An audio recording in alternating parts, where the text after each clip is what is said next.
បាទសូមអនុញ្ញាតគោរពក៏ដូចជាជំរាបសួរដល់អ្នកគ្នាស្វាគមន៍មកកាន់ Channel YouTube Go Official សាជាថ្មីបាទ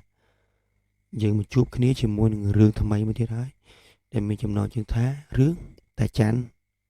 រំលាកបាទជារឿងនេះបែងចែកជា3ភាគហ្មងទៅវែងដែរបាទតោះដើម្បីកុំឲ្យខាតពេលយូរយើងនឹងធ្វើការសន្តាប់នឹងការអានរឿងទាំងអស់គ្នាបាទ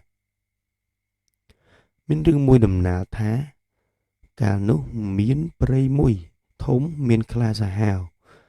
តែងខាំមនុស្សជាច្រើននឹងចូល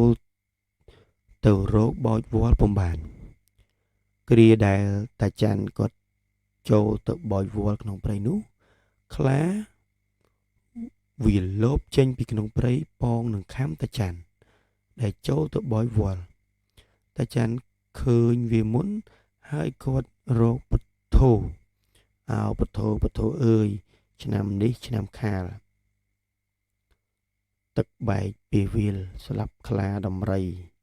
ស្លាប់អស់ព្រឹក្សាមរគីបាក់សីស្លាប់ខ្លាដំរីគ្មានសល់តូចមួយផ្ដាំអញនេះអាណាវែងអញព្យួរកូនចៅ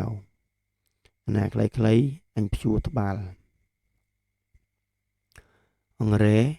ឲ្យសត្វទាំងឡាយអើយក្នុងឆ្នាំខាលនេះនឹងស្លាប់អស់ហើយគ្មានសល់ទេតាច័ន្ទនិយាយរកពធយ៉ាងនេះជាច្រើនដងខ្លាស្ដាប់បានឮច្បាស់គាត់ថាគូអញសួរតានេះចង់ដឹងមើលទើបខ្លាសួរទៅតាច័ន្ទវិញថាតាអើយតាក្នុងឆ្នាំខាលនេះទឹកធំមែនឬតាច័ន្ទភ្ញាក់និយាយទៅនឹងខ្លាថាឲ្យចៅឆ្នាំនេះទឹកធំណាស់បានជាតាភ័យនឹងកូនចៅទើបតារកផ្ដាំដើម្បីចងព្យួរ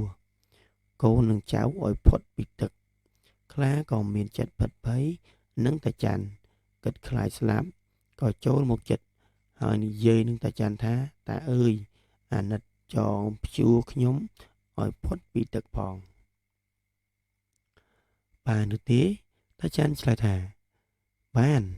មិនអីទេចៅអង្គុយមកចាំតានៅទីនេះសិនចុះខ្លាចូលមកអង្គុយចាំតាច័ន្ទបោចវល់ផ្កាវល់ផ្ដៅបានក៏ត្រកួញធ្វើជារុំងកហើយចូលទៅចង្កេះខ្លាតាច័ន្ទកាន់គល់ផ្ដៅឡើងទៅលើដើមឈើខ្ពស់ហើយបង្កប់ខ្លាឲ្យលូតឡើងតាច័ន្ទក៏ស្រាយទាញឡើងឲ្យផុតជើងខ្លាពីដីរួចគាត់ចុះមកវិញខ្លាសួរថាតាប៉ុណ្ណឹងផុតពីទឹក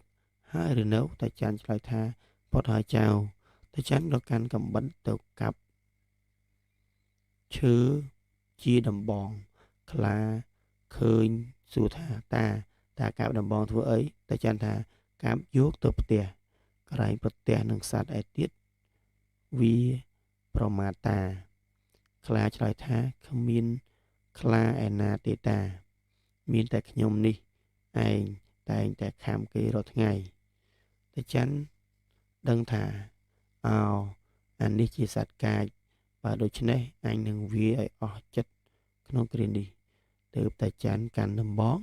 ចូលទៅដល់ខ្លាថាចៅនៅឲ្យស្ងៀមតានឹង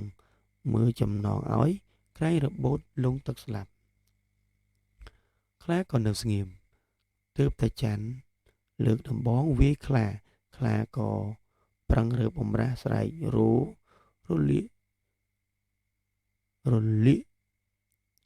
លាត់ស្បែកហើមខ្លួនជាខ្លាំង